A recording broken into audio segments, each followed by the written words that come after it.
Inicia-se agora o culto da Igreja Batista Betel. Boa noite, graça e paz a todos. Sejam bem-vindos ao nosso culto de louvor e adoração. E neste momento vamos ouvir um lindo louvor. Amém?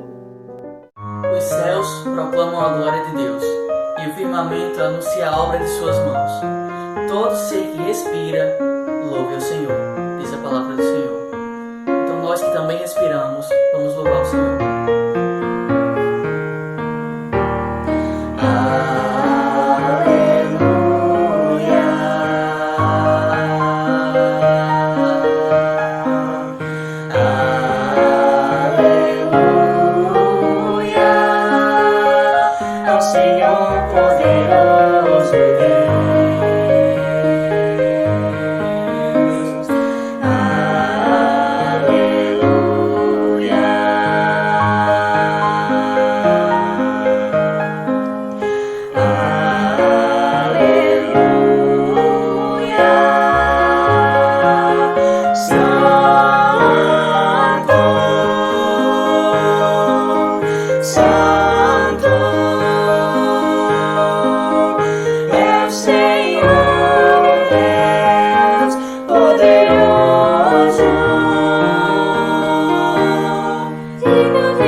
Neste momento, iremos ler a leitura bíblica que fica no livro de 2 Coríntios, capítulo 1, versículo 3 a 6, que diz assim: Bendito seja o Deus e Pai do nosso Senhor Jesus Cristo, o Pai de misericórdia e Deus de toda consolação.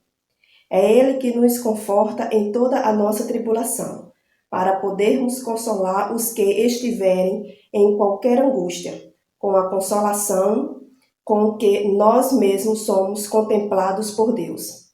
Porque, assim como os sofrimentos de Cristo se manifestam em grande medida a nosso favor, assim também a nossa consolação transborda por meio de Cristo.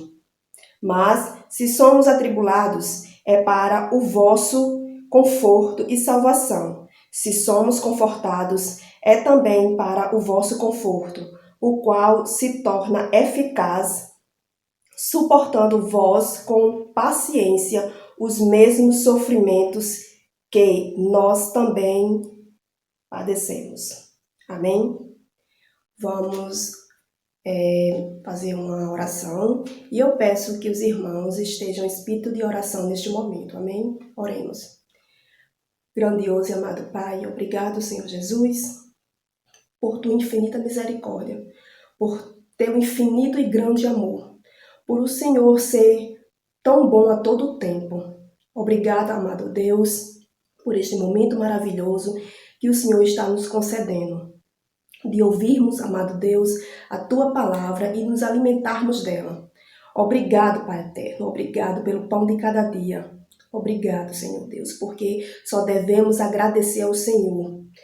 Obrigado por tua infinita e grande misericórdia.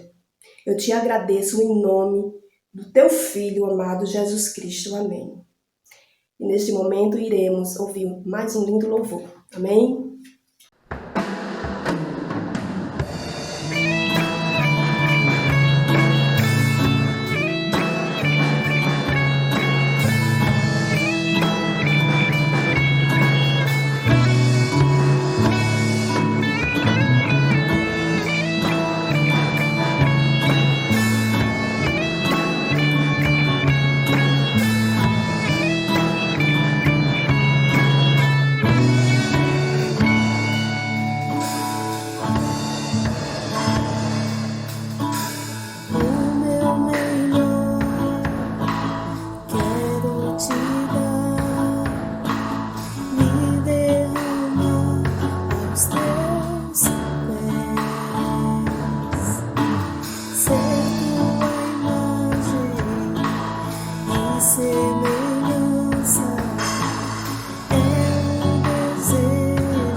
quero ver, quero vestir as roupas da santidade e mergulhar no Santo dos Santos. Tenho sede de Deus, quero conhecer.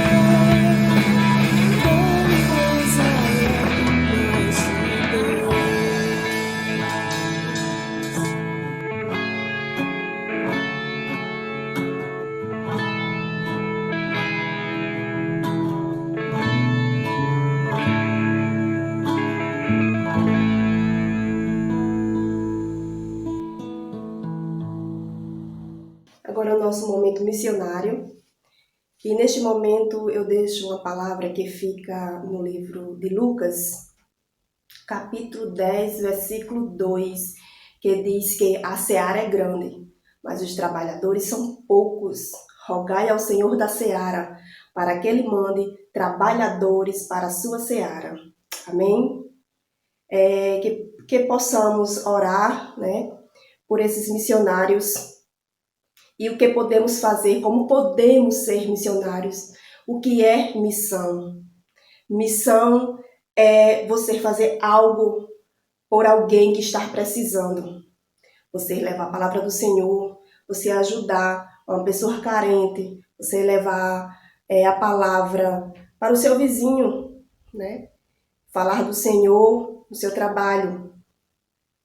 É um momento muito especial, esse momento missionário, porque ele toca no coração das pessoas para que as pessoas possam fazer algo. Que possamos orar, contribuir, né, para que esses missionários estejam debaixo da mão do Senhor, para que a divina proteção do Senhor esteja sobre todos eles. E neste momento eu chamo um vídeo missionário para que todos possam ver como é missões. Eu sou Messias. Eu sou Thalita.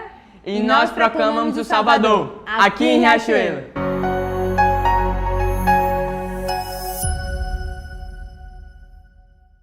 Olá, graça e paz, meu nome é Messias. Meu nome é Thalita. Nós somos missionários aqui em Riachuelo. Nós somos da Igreja Batista da Esperança. Eu tenho 20 anos de idade. Eu tenho 22 anos de idade. Exatamente. Nós estamos há 2 meses de casados e estamos há 2 meses aqui em Riachuelo. Fazendo com o intuito de iniciar, e já estamos iniciando para a glória de Deus, através dos pequenos grupos, uma ação missionária com o fim de começar a primeira igreja batista aqui em Riachuelo. E as experiências aqui, por mais que seja 2 meses, tem sido maravilhosa. O pessoal muito acolhedor, o pessoal tem se identificado, tem participado, tem perguntado sobre os futuros projetos, as futuras ações, e tem sido muito gratificante. Todas as tardes nós saímos com um violão, nós tocamos nas casas, levamos a palavra de Deus, sem falar das outras participações, como no futebol, o pessoal aqui gosta muito de futebol, e através dessa comunhão com as pessoas, a gente tem a oportunidade de levar a palavra de Deus. E conviver com elas, né? Exatamente. E o mais gratificante é porque elas têm parado para ouvir, têm se dedicado à obra do Senhor e têm firmado um compromisso com Deus. E em meio a todas essas experiências, né, nós temos visto Deus agir em todas essas pessoas, né? A cada visita que nós fazemos, evangelismos que nós temos feito na comunidade, a gente tem visto o amor de Deus, ele adentrar na vida dessas pessoas, né? E é interessante quando a gente entende o amor de Deus por nós, a gente dá uma resposta a esse amor servindo a Ele nessa obra, né? Aqui em Riachuelo, e tem sido um prazer para nós, né? Seja enquanto família, enquanto missionários, estar aqui. E em meio a tudo isso, né? No ano passado eu me formei em pedagogia e essa profissão ela tem nos auxiliado muito, né, na metodologia, na didática, principalmente com as crianças e com os adolescentes. Nós temos feito um projeto com os adolescentes aqui nas quartas-feiras, a gente vê filme com eles e aí brinca, pula corda e é amarelinha e é várias coisas, e leva né? dinâmicas. E leva dinâmicas e meio a isso ensinamentos com base na palavra de Deus. Né? E aí a gente também fez um dia desse, um momento que a gente denominou de momento de comunhão. Eles vieram para cá na terça-feira. E a gente fez várias dinâmicas de Foi Amor, para falar sobre o que é louvar a Deus, a importância da igreja. E aí o interessante foi porque esses momentos, eles acabam interagindo e socializando e se abrindo. Exatamente. Né, também. Até porque Deus nos chama para usar todas as nossas habilidades, tudo que nós temos, a serviço da obra dele. Seja qual for a profissão, seja qual for o talento ou a habilidade, aquilo pode ser usado como instrumento para a proclamação do Evangelho, né? E isso não para, a obra do Senhor não para e nós somos instrumentos na mão dele, né? Exatamente. Onde quer que você esteja, na sua faculdade, no seu trabalho, né, em uma plantação de igreja em tempo integral, Deus ele te chama para pregar o nome dele e proclamar o Salvador, que é Jesus Cristo, que também nos alcançou. Um dia esse evangelho chegou até a nós e por isso que a gente leva ele a outras pessoas. Exatamente. Nós nos identificamos com o amor de Deus e através desse amor a gente quer passar esse amor para as outras pessoas, né? Essa é a nossa função, é ir e proclamar o Salvador com todas as nossas habilidades e tudo que nós temos e podemos fazer para a glória dele. Nós proclamamos o Salvador.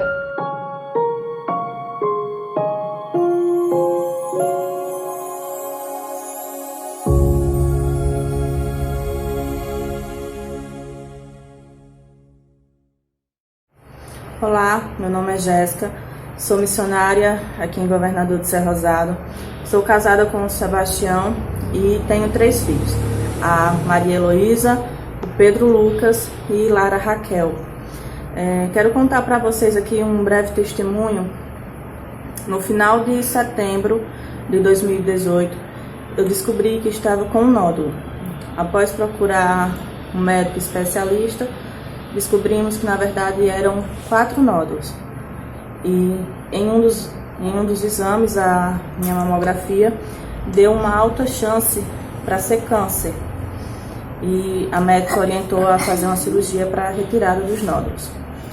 Após fazer essa cirurgia, foi feita uma biópsia e no dia de apresentar esse resultado, a médica ela falou que tinha dado negativo.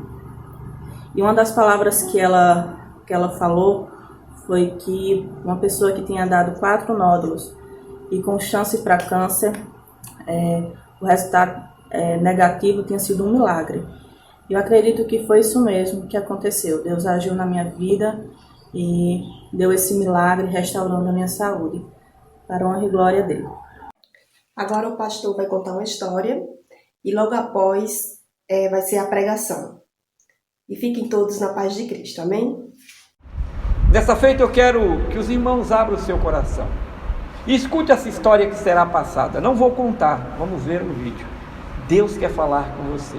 Jesus era um contador de histórias, de parábolas, para facilitar e abençoar a vida daqueles que ouviam, ligar lições espirituais a conceitos aqui na terra, para facilitar a compreensão. Deus te abençoe. Vejamos.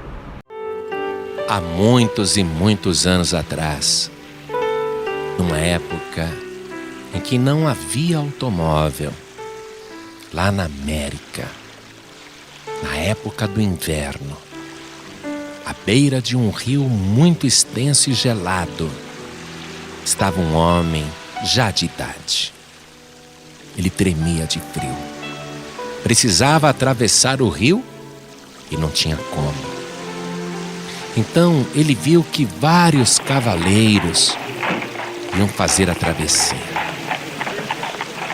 E o primeiro cavaleiro passou por aquele homem e sequer lhe olhou no rosto ou se ofereceu para ajudá-lo. E o mesmo aconteceu com o segundo cavaleiro, que colocou o seu cavalo nas águas geladas e atravessou o rio sem se importar com aquele homem idoso que estava quase para perecer de tanto frio. E todos os cavaleiros foram passando, e o homem idoso em nenhum momento levantou a sua mão para dizer: por favor, me ajude a atravessar o rio. Ele simplesmente olhava no rosto de cada cavaleiro e esperava que a ajuda fosse oferecida. E ninguém se ofereceu para ajudar. Mas aí, veio o último cavaleiro. E este último cavaleiro viu o homem ali parado, tremendo de frio, e disse: o que o senhor está fazendo aí à beira do rio? E ele disse: eu espero ajuda para que alguém me atravesse. E o cavaleiro disse: eu vou te ajudar, me dê a mão aqui. E segurando no antebraço daquele homem idoso, fez uma força tal que facilmente ele subiu na garupa do seu cavalo. E o cavaleiro em seguida colocou o seu animal em direção às águas geladas e disse: meu bom homem, por que o senhor não pediu ajuda para os demais? E para mim também, por que não me pediu? E se eu não tivesse parado? E aquele homem idoso disse: eu já vivi muitos anos, conheço muito bem as pessoas. Eu olhei nos olhos dos outros cavaleiros e vi que eles nem se importavam com a vida humana. Eram olhares mais frios do que este inverno. Mas, quando eu olhei nos seus olhos, meu filho, eu sabia que você iria me oferecer ajuda, porque o seu olhar transmitia misericórdia e bondade. E o cavaleiro perguntou então para o homem idoso: acabando de atravessar o rio, como é que o senhor irá para casa? Ora, caminhando. Não, eu faço questão de te levar na garupa do meu cavalo. Muito obrigado então, agradeço muito. E assim o cavaleiro levou o homem idoso até a sua cabana e se despediu. O homem idoso abençoou muito aquele cavaleiro, mas ele não era um cavaleiro comum. Aquele homem tão logo saiu da cabana do homem idoso, colocou o seu cavalo em direção à Casa Branca e o seu nome era Thomas Jefferson, aquele que era presidente dos Estados Unidos da América.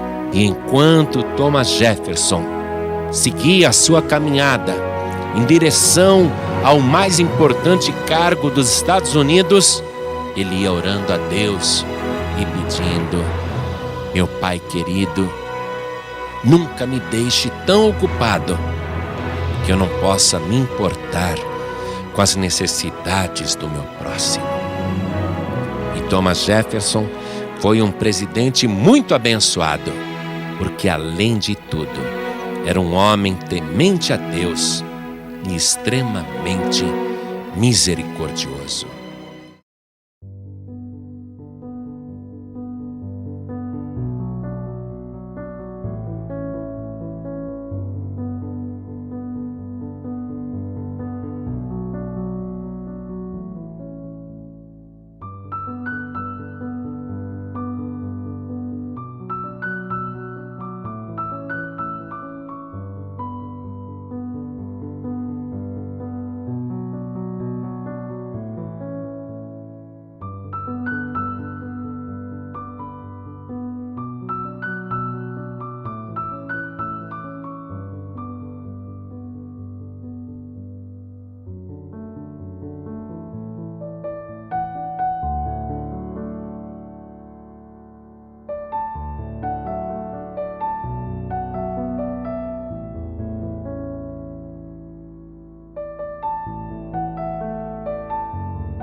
A graça e a paz de Jesus a todos os betelinos, a você que está conosco nesta noite. Sejam bem-vindos ao culto de louvor e adoração da Igreja Batista Betel. Meu amado irmão, como é bom tê-lo aqui, como é bom estarmos juntos, ouvirmos canções, os irmãos, histórias, cultuarmos a Deus. É verdade, não é como queríamos, não é como deveria ser, mas é como é possível ser. Eu lhe digo, anime-se, está mais perto do que longe de acabar tudo isso, e em nome de Jesus. Quero lembrar aqui, meus queridos, que agora dia 1º nós teremos uma reunião aqui, e também em Natal, a nossa convenção, a nossa associação, combinamos isso, estaremos deliberando a volta da Igreja Batista aqui no RN.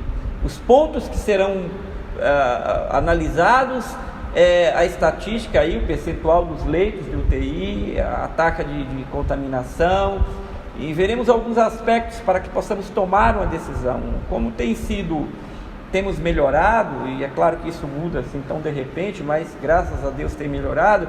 É possível que segunda parte do mês de agosto a gente volte, sim, mas não vai ser a volta como era antes inicialmente, não é? Nós estaremos voltando gradativamente, provavelmente com lista de frequência, através da secretária da igreja, você vai dar o nome. Já estamos trabalhando isso com o pessoal da mídia, de louvor, não é? Os cultos vão ser transmitidos ao vivo, porque provavelmente cada igreja, segundo o tamanho de cada uma, nós vamos colocar de forma que as pessoas não fiquem muito perto. Então teremos aí um número, vamos fazer um escalonamento de quantas pessoas seria viáveis e seguro, e com a medida do tempo passando, e aí a gente vai voltando ao normal. Enquanto isso não acontece, nesta possível volta, nós vamos estar transmitindo para que os que estiverem aqui, aqueles que estão na lista e não puderam vir, assistam de casa ao vivo o culto do Senhor. E eu queria lhe pedir, ore por isso, peça a Deus que fale o coração dos pastores, da convenção, dos nossos líderes, para que a gente possa tomar, segundo a vontade de Deus, a direção certa, em amor, em fé, mas em prudência também, cuidando sempre do povo de Deus.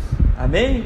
Glórias ao nome do Senhor. Pois bem, nessa noite nós estamos então falando no Evangelho de João, no capítulo 4. Isso, eu comecei, quarta-feira preguei o Evangelho de João, um evangelho tão bonito que nós ensinamos aos novos convertidos, porque de uma linguagem simples, todavia profunda, muito profunda, ensinamentos tremendos da vida do nosso Senhor e Salvador Jesus Cristo, que João tem como objetivo mostrar que este Jesus, que é homem e que veio em figura do homem, o verbo que se encarnou, está entre nós, é homem, mas que também é Deus. Este era o objetivo de João, mostrar aos judeus, aos povos, aos gentios, que este Jesus que andava, ele era Deus e ele era homem. Esse era o objetivo de João. E nesse evangelho, de forma pontual, eu falei, quero repetir, ele fala dos 7 sinais de Jesus, dos sinais que não eram apenas milagres, porque Jesus não era um milagreiro, Jesus era o Deus Todo-Poderoso, que tinha objetivo em principal salvar a alma do homem e levá-la para a eternidade junto ao Pai, mas que também se compadecia dos pecadores, dos aleijados, dos cegos, daquele que lhe faltava pão, daquele que lhe faltava direção, que tinha uma cegueira espiritual. Ele curava, ele ressuscitou o morto, ele pode, mas ele queria dizer: eu sou a ressurreição. Ele abriu a vista de cegos, sim. O homem nasceu cego, estava numa enfermidade ou ficou cego. Jesus não apenas curou para exibir-se, para trazer popularidade, não era o objetivo de Jesus. João não narra com esse objetivo, senão para dizer: ele é a luz da vida. Ele deu água e mostrou que ele era a água da fonte da vida para esta mulher, para dizer: eu sou aquele que sacia a alma do homem, e que esta água é a água que jorra para a vida eterna. Ele transformou água em vinho para dizer: os elementos estão submissos à minha vontade. Os mares, quando eu estalo, as ondas param, os ventos cessam, os peixes vêm. É este o Jesus. Os sinais é mais do que milagres, é a evidência de que este homem é Deus, e que ama e se compadece dos homens, e que caminha para levar a salvação. Então eu trabalhei aqui na quarta-feira o exemplo de Jesus que nos deu em pregar o Evangelho, em anunciar, ide por todo mundo. Eu preguei aqui na quarta-feira os riscos que se correm. Os apóstolos correram. Paulo, eu falei do exemplo lá em 2 Coríntios, Paulo, capítulo 11, Paulo correu risco, foi açoitado, foi apedrejado, naufragou, tudo por amor ao Evangelho. Eu falei da capacidade, sabedoria de Jesus de entrar num diálogo e de mostrar ao pecador que a sua fé, a sua religião é morta, que a fonte que essa pessoa busca é uma fonte completamente humana, de tradições, e mostrei que ele vem para anunciar a verdade, o verdadeiro evangelho, porque o evangelho está sendo anunciado por aí, mas só há um evangelho, e o único verdadeiro evangelho que muda a vida dos homens. Os outros iludem os homens, e os homens se deixam ser iludidos, porque estão fragilizados. Eu falei também que ele quebra as tradições, porque ele conversou com essa mulher samaritana, capítulo 4 do Evangelho de João, você já pode abrir aí, e que ele não estava importando com o que pensam dele ou falam dele. Ele, prostitutas, sentou com Jesus, lavou os seus pés. Essa mulher que era samaritana, ela indaga, como é que o senhor fala, um rabino? Ele não estava preocupado com isso, ele queria levar a palavra da salvação. Vimos então na quarta-feira aspectos importantes sobre a vida de Jesus enquanto pregar o Evangelho.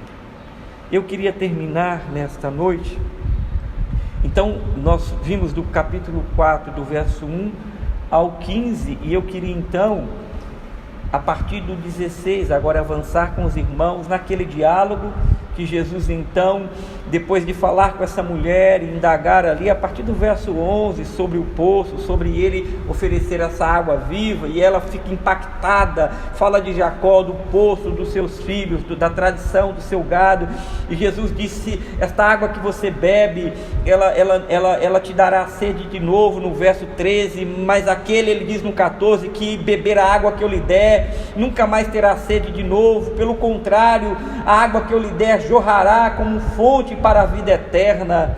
Então no verso 15 essa mulher diz, Senhor, então me dá dessa água para que nunca mais eu tenha sede e volte a vir aqui. Ela era sedenta, ela estava completamente sedenta, meu querido, meu amado irmão. Então a partir do 16, quando ela entende e ela fala, este homem é diferente, há uma coisa aqui especial, e vê a preocupação dele, ele conquista o coração dela, e ela fala, então eu quero dessa água. Então Jesus diz, sua vida, você não precisa desse poço, você precisa da água da fonte da vida. Ele faz uma referência a Jeremias capítulo 2, nesse texto, verso 13, e eu falei disso na quarta-feira. Então quando ele faz todas essas indagações, essa mulher então no verso 15 diz assim, vamos ler do verso 15 em diante, disse-lhe a mulher, Senhor, dai-me desta água para que eu não mais tenha sede, nem precise vir aqui buscar. Verso 16, então vamos lá, prossigamos. Disse-lhe Jesus, vai, chama o teu marido e vem cá. Verso 17, ao que lhe respondeu a mulher, não tenho marido. Replicou-lhe Jesus, bem dissestes, não tenho marido, porque 5 maridos já tivestes, e este agora que tens não é teu marido. Isto dissestes a verdade. Verso 19, a mulher replica, Senhor, disse-lhe a mulher, vejo que tu és profeta. Nossos pais adoraram neste monte, vós entretanto dizeis que em Jerusalém é o lugar onde se deve adorar. Disse-lhe Jesus, mulher, podes crer-me que a hora vem quando nem neste monte, nem em Jerusalém adorareis ao Pai. Vós adorais o que não conheceis, nós adoramos o que conhecemos, porque a salvação vem dos judeus. Mas vem a hora, e já chegou, que os verdadeiros adoradores adorarão o Pai em espírito e em verdade, porque são esses que o Pai procura para seus adoradores. Deus é espírito, e importa que os seus adoradores o adorem em espírito e em verdade. Eu sei, respondeu a mulher, que há de vir o Messias, chamado Cristo. Quando ele vier, nos anunciará todas as coisas. Disse-lhe Jesus, eu sou, eu que falo contigo. Nesse ponto chegaram os seus discípulos e se admiraram de que estivera falando com uma mulher. Todavia, nenhum lhe disse, que perguntais? Ou, por que falais com ela? Quanto a mulher deixou o seu cântaro e foi à cidade, e disse àqueles homens, verso 29, vinde comigo e vede o homem que me disse tudo quanto tenho feito. Será este porventura o Cristo? Saíram, pois, da cidade e vieram ter com ele. Louvado seja Deus. Vamos orar? Curva sua cabeça. Pai querido e Deus amado, bendito seja o teu nome. Nesta noite, eis o teu povo, as pessoas que estão ouvindo essa mensagem. Senhor, eu lhe peço que tua palavra encontre corações sedentos nessa noite, e que esta mensagem atravesse o coração, lavando-os como a água purificadora, tirando todo engano, mentira, curando feridas e determinando este rio que nos leva, um caminho que se abre para a vida eterna, baseado na verdade das Escrituras. Inspira-nos e fala conosco nessa noite, para a glória do nome do Senhor. Diga amém. Louvado seja Deus. Meus queridos, então nós vimos aqui semana passada o quanto Jesus ama o pecador, e de forma tremenda ele leva a sua palavra, e que o verdadeiro evangelho muda quando as pessoas escutam o evangelho puro, ainda que seja duro, porque não é fácil de verdade, porque mexe, e nós vamos ver isso hoje, mas o quanto ele revela a falsa religião, o falso evangelho de águas artificiais, de fontes, de tradições, e quando a pessoa ela é colocada exposta sobre essa água viva, ela logo deseja essa água viva, e ela quer, porque ela percebe que dentro dela há um vazio tão grande, há uma sede tão grande, apesar de estar fazendo tudo o que quer, apesar de estar parecendo o que é, apesar de levantar a mão, de louvar e de fazer tudo o que faz, ela descobre: eu estou vazio, eu estou vazia. Apenas uma tradição. E foi o que aconteceu com essa mulher. Chegou um momento que Jesus falou: se eu lhe der dessa água, você não terá mais sede. Falando do seu interior, falando das suas necessidades, do pecado que a levava a uma vida completamente destruída e corrompida, de uma mulher que vivia à margem da sociedade, inclusive do seu próprio povo, que ia ao meio-dia a sol a pique numa região daquela, porque não podia, porque todo mundo sabia da sua vida. E ela disse: eu quero dessa água. Então no verso 16, Jesus ele faz um questionamento. Primeiro ponto, eu queria agora então, eu vi 4 pontos lá, e eu queria hoje ver mais 4 pontos bastante interessantes. O primeiro deles que eu queria mostrar é que o verdadeiro evangelho, o verdadeiro confronta o pecado. Meus irmãos, se você está numa igreja, se você segue uma religião, religare, religião significa do latim religare, se você se reconectou a Deus através de uma religião, não é? Se você está dentro de uma igreja, mas se você escuta só o que você quer, se ninguém mexe com a sua vida, se nada acontece na sua vida, ninguém coloca o dedo na sua ferida, deixa eu te dizer, esse evangelho tem alguma coisa errada aí. Porque o verdadeiro evangelho, ele confronta, ele lança, ele fala da fonte, ele te mostra a realidade da eternidade, te aponta para ela, mas antes há de se confrontar os pecados da vida do ser humano. E a primeira coisa que eu queria que vá aparecer aí, Fernando vai pôr: o evangelho verdadeiro confronta o pecado do homem. Verso 17, parte B. Jesus disse: vai então, chama o seu marido, traga-o aqui. Mas essa mulher, ao que responde a mulher: não tenho marido. Replicou-lhe Jesus: bem dissestes, não tenho marido, porque 5 maridos já tivestes, e o que estás agora não é seu. Perceba, não existe como você viver com Jesus, você andar com Jesus, você ser uma nova criatura, sem antes ser apontado que você é um pecador, que há coisas erradas na sua vida.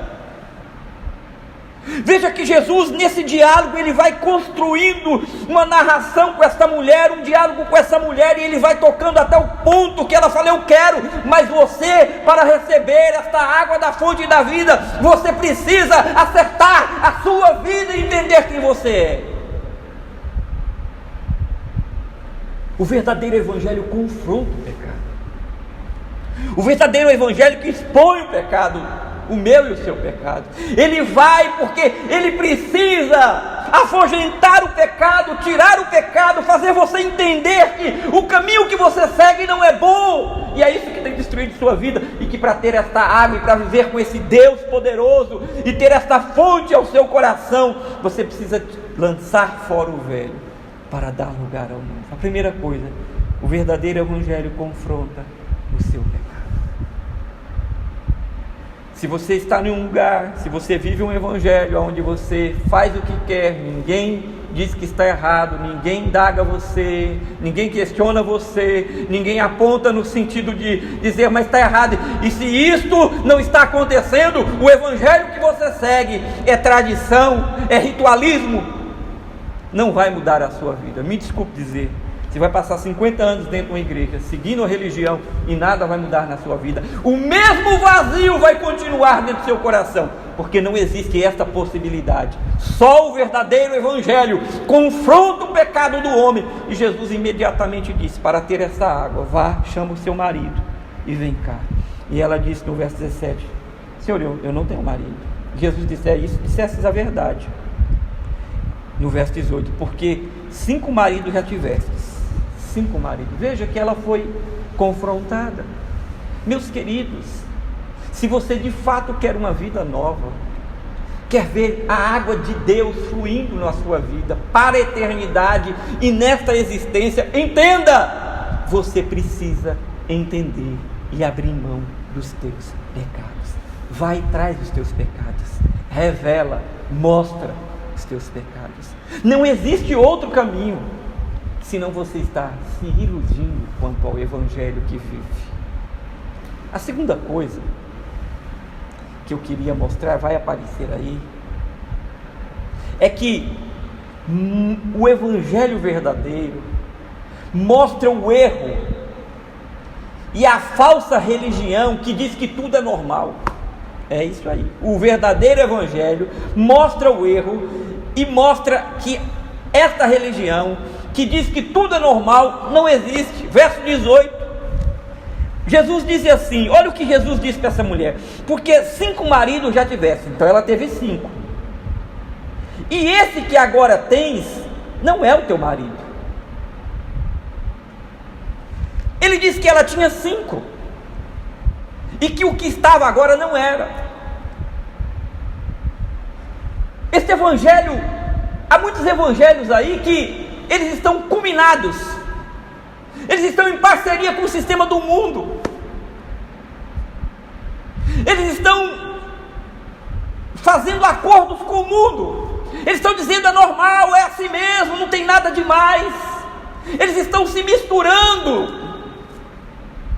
E se em primeiro lugar o verdadeiro evangelho confronta o pecado, o verdadeiro evangelho também, ele desmistifica, ele tira as mentiras do meio do mundo e do coração do cristão.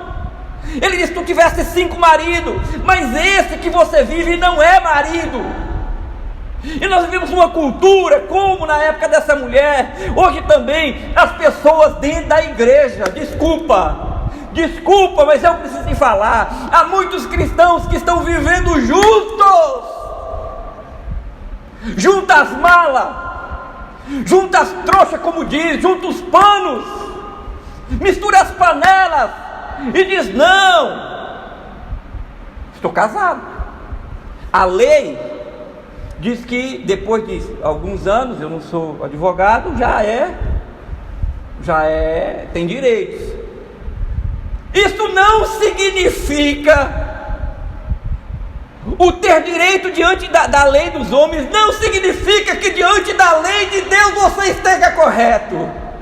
Não, meu irmão, Jesus aqui está quebrando uma concepção errada na mente dessa mulher. Diz, é verdade, 5 maridos já tiveste, e esse que tu vives não é teu marido. Você está em pecado e está enganada quanto à forma de relacionar.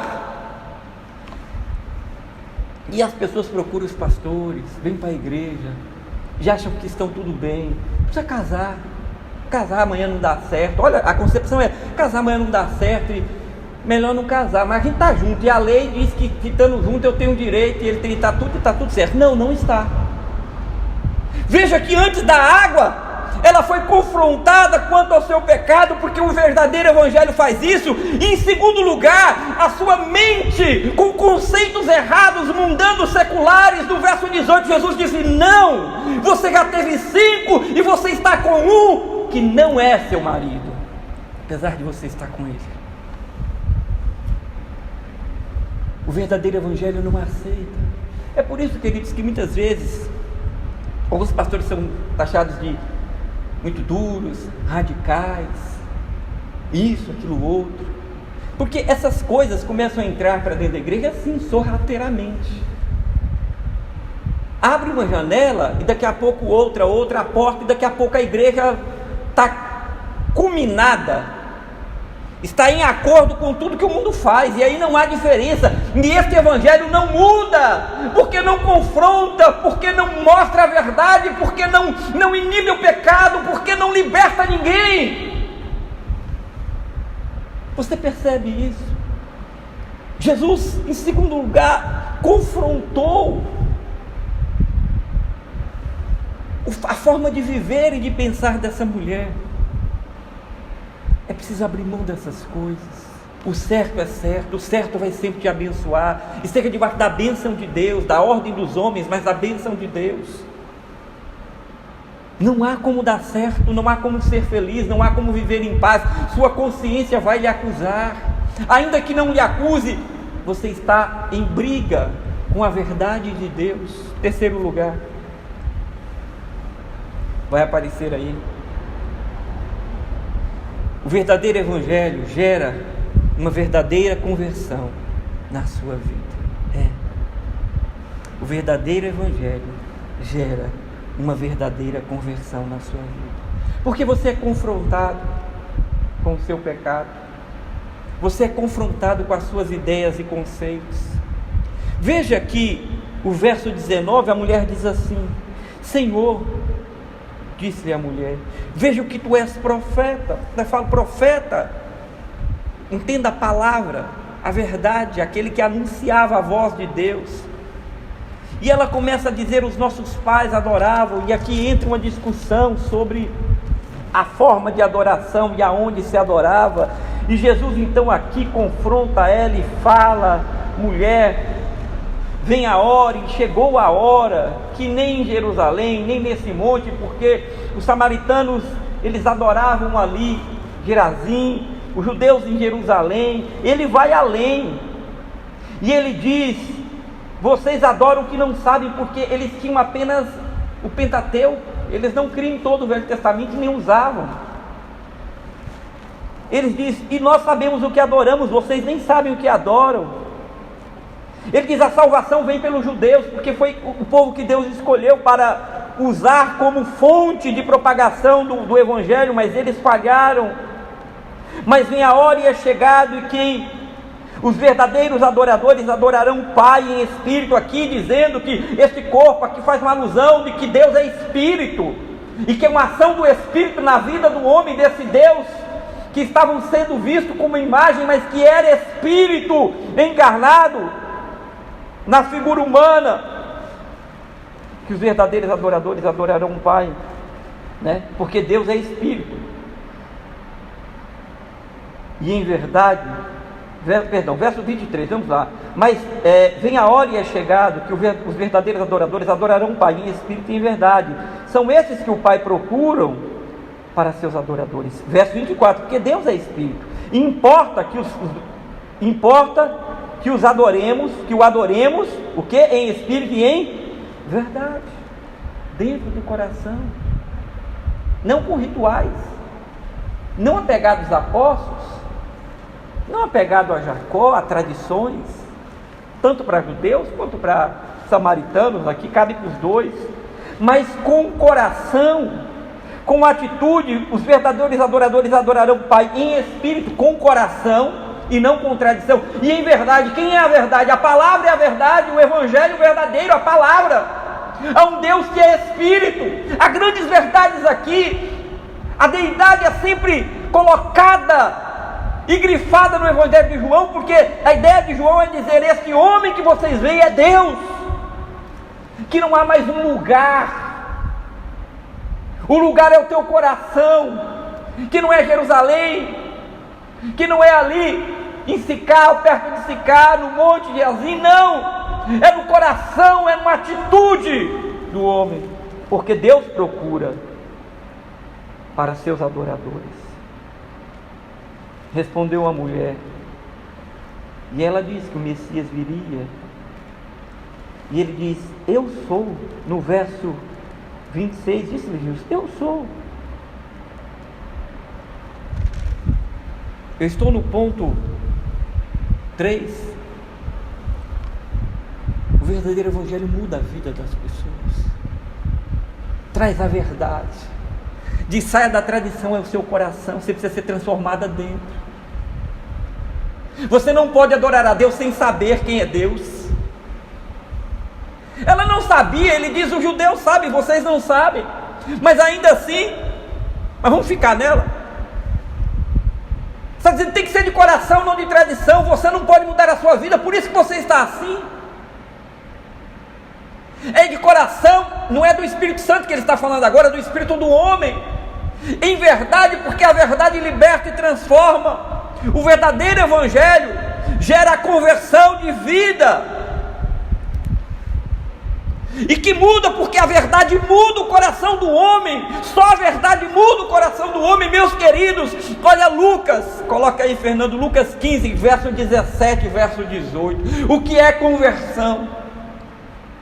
Conversão é o que a gente vê lá naquele capítulo de Lucas 15, naquele versículo, e caindo em si disse, eu vou voltar à casa do meu pai, porque eu pequei contra os céus e perante ti. Ele converteu, ele disse, eu não quero mais, essa vida está errada, eu não ganhei nada aqui, eu estou vivendo. Ele converteu o caminho, ele fez uma conversão.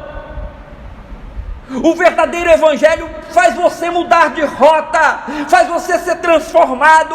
A palavra verdadeira transforma, te leva a entender que Deus é Espírito e é poderoso, te leva a entender que Ele é amor, te leva a entender que essa é a essência de Deus, amor em Espírito, te leva a entender que a palavra transforma de tal forma que você agora adora-o, não em um monte, não em um lugar, mas de dentro do seu ser. O verdadeiro evangelho te faz mudar de caminho. Ah, sim, te faz mudar de caminho, muda a sua vida.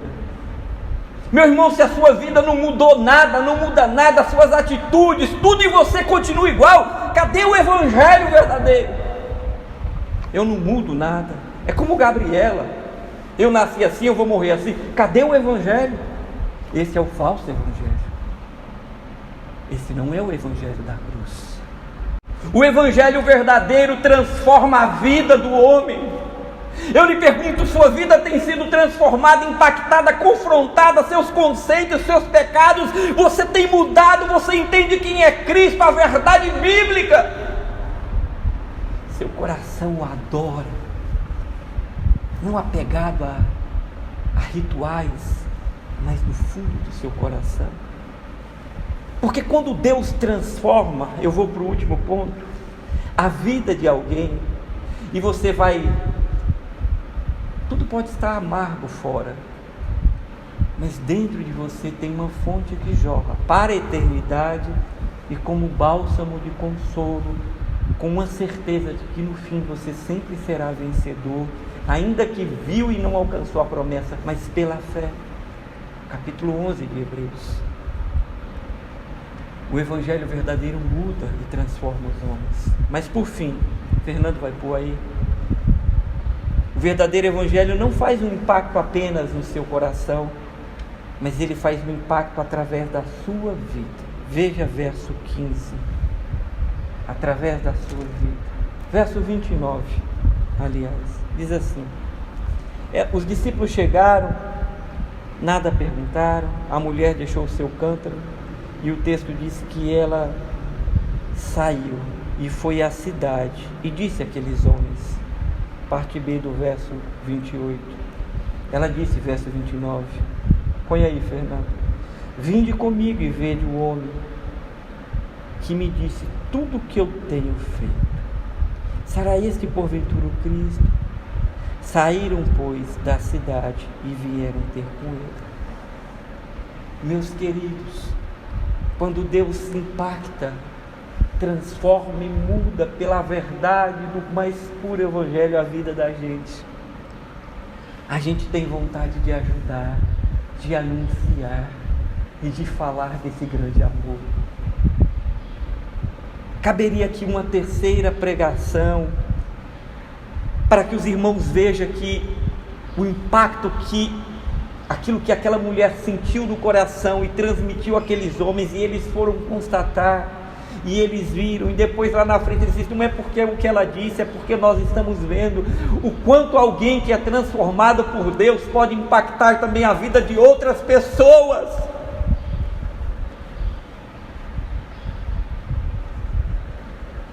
Quando você bebe, quando ela pede no verso 15, dai-me desta água, e quando você bebe dessa água, depois de ter sido confrontado, você não tem mais como não ir e dizer, eu tenho a água da fonte da vida, que te leva para a eternidade. Ela foi, ela anunciou aquela cidade aos seus, cadê a vergonha, cadê a timidez? Ela era excluída, ela tinha medo de falar, mas agora ela vai, e ela fala àqueles homens, eu encontrei o Messias, que falou tudo sobre a minha vida, vinde e vede. Não há como receber Jesus, ser mudado, impactado por Ele, beber da água da fonte da vida, de ver a eternidade pelos olhos da fé, sem dizer para o mundo, Jesus te ama e tem um plano maravilhoso para a sua vida. Essa mulher saiu e começou a pregar, e a colheita foi muito grande. Jesus fez uma grande colheita. Nós fomos chamados, nós estamos em campanha de missões estaduais. A Igreja de Cristo foi chamada para anunciar a verdade do Evangelho, o verdadeiro Evangelho. E você precisa anunciar, porque alguém pode estar anunciando um falso Evangelho e iludindo corações que não encontrarão em seus corações paz, satisfação e descanso. Estão sendo enganados, ludibriados. Este é o papel da igreja. Eu quero então terminar rapidamente, tirando aqui 3 lições rápidas. Quem encontra, a primeira é ela, quem encontra Jesus sabe o que é a verdadeira adoração e conhece a verdade, porque conhece a verdadeira palavra de Deus, não iludida, não diluída, não interpretada ao bel prazer para manipulação. Quem encontra Jesus e bebe dessa água, vai para as Escrituras e delas não sai mais. Esta é a primeira coisa que eu aprendo aqui. É a única verdade que de fato pode transformar a sua vida. Quem encontra Jesus, eu aprendo, larga as tradições, larga os poços, larga essas coisas, esses ritos, porque encontra a verdadeira fonte. Sabe, quem encontra Jesus é como o capítulo 5 do livro de Lucas. Deixa toda a pesca e segue, deixa todo o milagre e segue o homem que fez um milagre, porque tem fé no coração. E por fim, quem encontra Jesus tira todos os ídolos do coração. Não tem poço de Jacó, não tem Jacó, não tem o meu líder, o meu não sei o que, o meu cantor. Não, para com isso. Quem encontra Jesus não deixa ídolos entrar no seu coração, porque o seu ídolo é único, é verdadeiro, ele é Jesus. Não se curve e não adore outro. Não pode ser seu carro, não pode ser as coisas desse mundo. O mundo coloca ídolos no coração, inclusive da igreja. Quem encontra Jesus não quer mais ídolos, só quer adorar ao Criador dos céus e da terra. Que Deus nos use, nos encontre a cada amanhecer nas fontes e nos lembre que Ele é a verdadeira fonte. Que Jesus a cada dia confronte, transforme nossa mente como a mente de Cristo. Que Ele nos impulsione pelo seu amor dentro de nós, pela verdade da adoração, a pregar o Evangelho e amar o pecador. E que Ele nos use como usou essa mulher para dizer: venha ver, eu encontrei o Cristo, porque Ele falou e mudou a minha vida. Deus abençoe, Deus aplique essa palavra em seu coração. Nós vamos ouvir uma canção e nós voltaremos para orar. Deus te abençoe.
Seja a honra, seja a glória, seja o domínio,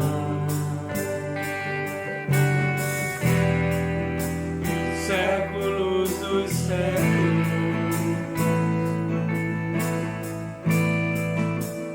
Seja a honra,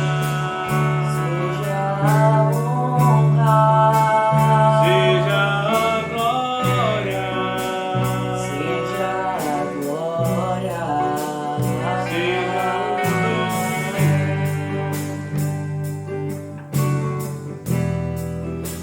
séculos dos séculos.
Estará sentado no trono e ao Cordeiro seja o louvor,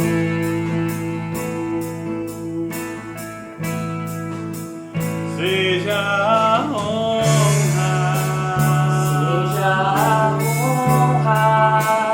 seja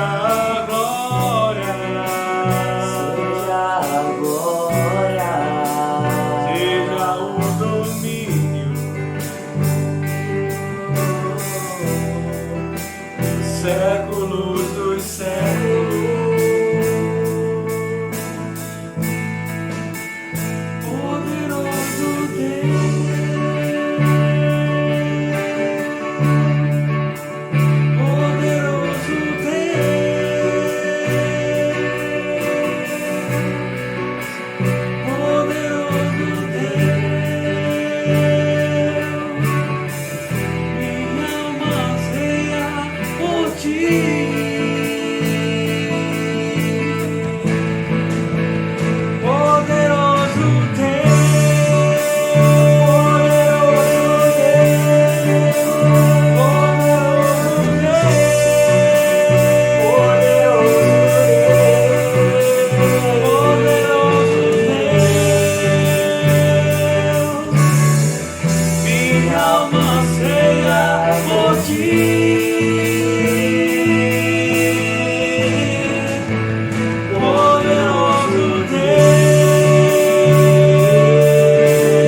Louvado seja o nome do Senhor.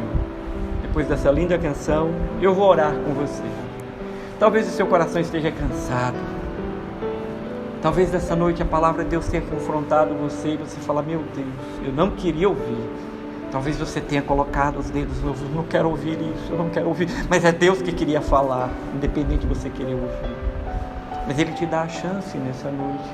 Ele não te chama para condenar, Ele te chama para absolver, para que você faça uma conversão, para que você se curve diante do verdadeiro Evangelho que salva, que alivia, que transforma a vida, a minha e a sua vida.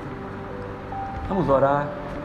Olha, você que está aí, talvez nunca tenha feito uma decisão por Jesus, se arrependa, peça perdão a Ele e o receba como Senhor e Salvador. Ele vai escrever seu nome no livro da vida, sua vida vai mudar. Você que vem vivendo o Evangelho cheio de insatisfação, de altos e baixos, nada está bom para você. Jesus é esse que quando nós bebemos essa água, tudo fica bem, mesmo que tudo esteja ao nosso redor caindo. Convide-o, se arrependa, se curva diante do Senhor. Soberano e eterno Deus, obrigado pela Tua palavra. Maravilhosa é a Tua palavra, poderosa é a Tua palavra. Que nesta noite, esta palavra traga impacto na vida do Teu povo e mude o coração daqueles que ouviram. Senhor, só ela pode fazer isso.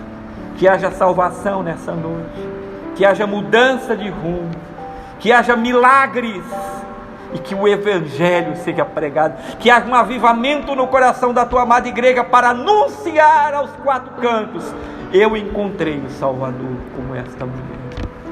Ajude-nos, Pai. Acende a chama, aviva a Tua obra, perdoa os nossos pecados, no nome de Jesus Cristo. Amém. Graças a Deus. Quero lhe agradecer por estar conosco neste culto. Que Deus abençoe sua vida, que lhe dê uma semana debaixo da sua direção, que lhe use para anunciar as boas novas, para que você leve esta água poderosa aos lugares que você passar. Que tudo que você for fazer, Deus faça com você, usando você, ajude você, que você tenha um encontro com o Senhor e esta conversa dia a dia com Ele, esse diálogo maravilhoso que lava e que transforma as nossas vidas. Precisamos disso. Deus te abençoe. Estamos perto de voltar, no nome de Jesus. Chame nos grupos, preste atenção nas nossas programações, os grupos estão anunciando. Tenha fervor no seu coração, não cesse de orar, não cesse, igreja. Quarta-feira estaremos juntos no culto de oração, se assim o Senhor permitir. Que o amor de Deus o Pai, que a graça do nosso Senhor e Salvador e que a consolação do Espírito estejam com todos, hoje e eternamente. Amém. Deus te abençoe no nome de Jesus.